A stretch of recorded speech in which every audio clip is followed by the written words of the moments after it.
ഓം നമോ ഭഗവതീ വാസുദേവായ. പ്രിയ സജ്ജനങ്ങളെ, എല്ലാവർക്കും നമസ്കാരം. സത്സംഗവേദിയിൽ നമ്മൾ ശ്രീമദ് ഭഗവത്ഗീതയിലെ 18-ാം അധ്യായമായ മോക്ഷസന്യാസ യോഗത്തിലെ 16 ശ്ലോകങ്ങളാണ് പൂർത്തിയാക്കിയത്. ഇന്ന് നമുക്ക് 17-ാമത്തെ ശ്ലോകം നോക്കാം. യസ്യ നാഹം കൃതോ ഭാവോ ബുദ്ധിർയസ്യ ന ലിപ്യതേ ഹത്വാപി സ ഇമാൻ ലോകാൻ ന ഹന്തി ന നിബധ്യതേ. യസ്യ യാതൊരാൾക്ക് അഹം കൃതഭാവഃ ഞാനെല്ലാം ചെയ്യുന്നു എന്ന ഭാവം ന ഇല്ലയോ, യസ്യ യാതൊരാളുടെ ബുദ്ധി ന ലിപ്യതേ കർമ്മത്തിൽ ആസക്തമാകുന്നില്ലയോ, സഹ അയാൾ ഇമാൻ ലോകാൻ ഈ ലോകത്തെ മുഴുവൻ, ഈ ലോകത്തിലെ മുഴുവൻ ജീവജാലങ്ങളെയും ഹത്വാ അപി നശിപ്പിച്ചാലും ന ഹന്തി ആരെയും ഹനിച്ചതായി കണക്കാക്കുന്നില്ല, ന നിബദ്ധതേ ബന്ധിക്കപ്പെടുന്നും ഇല്ല, അഥവാ ബദ്ധനാകുന്നുമില്ല. യാതൊരാൾക്ക് ഞാനെല്ലാം ചെയ്യുന്നു എന്ന ഭാവം ഇല്ലയോ, യാതൊരാളുടെ ബുദ്ധി കർമ്മത്തിൽ ആസക്തമാകുന്നില്ലയോ, അയാൾ ഈ ലോകത്തെ മുഴുവനും ഹനിച്ചാലും, ഈ ലോകത്തെ മുഴുവൻ ജീവജാലങ്ങളെയും ഹനിച്ചാലും ആരെയും ഹനിച്ചതായി കണക്കാക്കപ്പെടുന്നില്ല, അതുമൂലം കർമ്മബദ്ധനാകുന്നുമില്ല.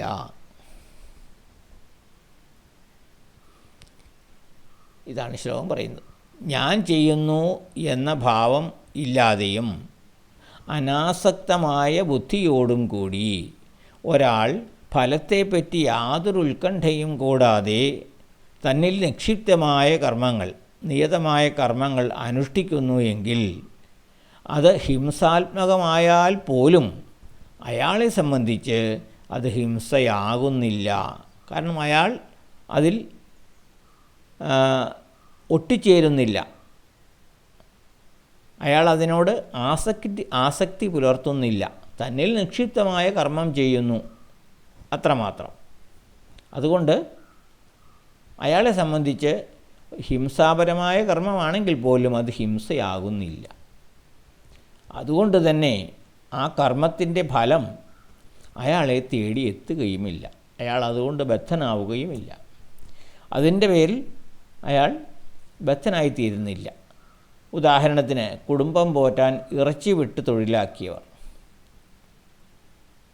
അത് ഹിംസയായി കണക്കാക്കുകയാണെങ്കിൽ എത്രയോ കർമ്മഫലങ്ങൾ അയാൾ അനുഭവിക്കണം. പക്ഷേ അയാൾ അത് തൻ്റെ തൊഴിലായി എടുത്തിരിക്കുന്നയാളാണ്. അതുകൊണ്ട് അയാൾക്ക് അതിനോട് വലിയ അറ്റാച്ച്മെൻ്റ് ഒന്നുമില്ല. താൻ എന്തോ ചെയ്യുന്നു, താനിത് ചെയ്യുന്നു എന്നുള്ള, അയ്യോ താൻ ഇത്രയും ജീവികളെ കൊല്ലുന്നു എന്നുള്ള ചിന്തയൊന്നും അയാൾക്കില്ല. കാരണം അയാൾ തന്നിൽ തൻ്റെ ജോലി അതാണ്, തൻ്റെ ധർമ്മം അതാണ്, കർമ്മം അതാണ്, അത് ചെയ്യുന്നു. അതിനോട് സംഘമില്ല അദ്ദേഹത്തിന്. അതിൽ നിന്ന് എന്ത് ഫലമുണ്ടാകും എന്ന ചിന്തയുമില്ല. കുടുംബം പോറ്റാൻ വേണ്ടി ചെയ്യുന്ന തൊഴിലാണത്. അപ്പോൾ അത് ഹിംസാത്മകമാണെങ്കിൽ പോലും അയാളെ സംബന്ധിച്ച് ആ ഹിംസയുടെ ഫലം അയാളെ പിന്തുടരുന്നില്ല. അതുപോലെ മത്സ്യം പിടിക്കുന്നവർ, ആരാച്ചാരുടെ ജോലി ചെയ്യുന്നവർ, യുദ്ധം ചെയ്യുന്ന പടയാളികൾ, രാജ്യത്തിന് വേണ്ടി യുദ്ധം ചെയ്ത് 100 കണക്കിന് ശത്രുക്കളെ വധിച്ചാലും അതൊരു ഹിംസയായി കണക്കാക്കാനാവില്ല. ആ ഹിംസയുടെ ഫലം അയാളെ പിന്തുടരുകയുമില്ല. കാരണം അയാൾക്കതുമായി സംഘമില്ല, ഒട്ടിച്ചേരലില്ല, ആസക്തിയില്ല. അതിൻ്റെ കർമ്മഫലത്തെ പറ്റിയുള്ള അത് തന്നെ പിന്തുടരുമെന്നുള്ള ഉത്കണ്ഠയും ഇല്ല. അദ്ദേഹം അവരുടെ ജോലി ചെയ്യുന്നു, ധർമ്മം അനുഷ്ഠിക്കുന്നു. അവിടെ സ്വാർത്ഥചിന്തയോ മമത്വഭാവമോ ഇല്ല. ആയതിനാൽ അത്തരത്തിലുള്ള ഹിംസാത്മകമെന്ന് തോന്നുന്ന പ്രവൃത്തികൾ പോലും ഹിംസാത്മകമാകുന്നില്ല അയാളെ സംബന്ധിച്ച്. അതിൻ്റെ ഫലവും അയാളെ പിന്തുടരുന്നില്ല. അതുകൊണ്ട് അർജുനൻ യുദ്ധത്താൽ ഉണ്ടാകാവുന്ന ഹിംസയെപ്പറ്റി വ്യാകുലപ്പെടേണ്ടതില്ല എന്ന് ഭഗവാൻ സൂചിപ്പിക്കുകയാണ്.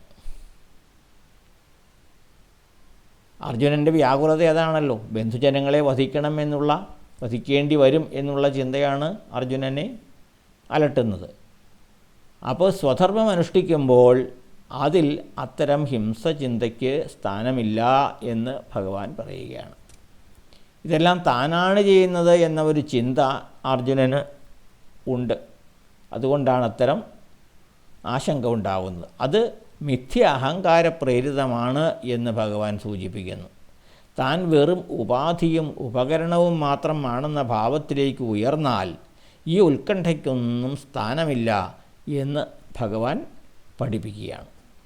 ഇതെല്ലാം ചെയ്യുന്നതും ചെയ്യിക്കുന്നതും ഭഗവാനാണ് എന്ന ഭാവത്തിലേക്ക് ഉയരുവാൻ ഭഗവാൻ അർജുനനെ ഉത്ബോധിപ്പിക്കുന്നു. ഉത്കണ്ഠ കൂടാതെ ചെയ്യുമ്പോൾ ഏത് കർമ്മവും മികച്ചതാകും. ഇതാണ് ഈ ശ്ലോകത്തിലൂടെ ഭഗവാൻ പറയുന്നത്. അടുത്ത ശ്ലോകം നമുക്ക് അടുത്ത ദിവസം നോക്കാം.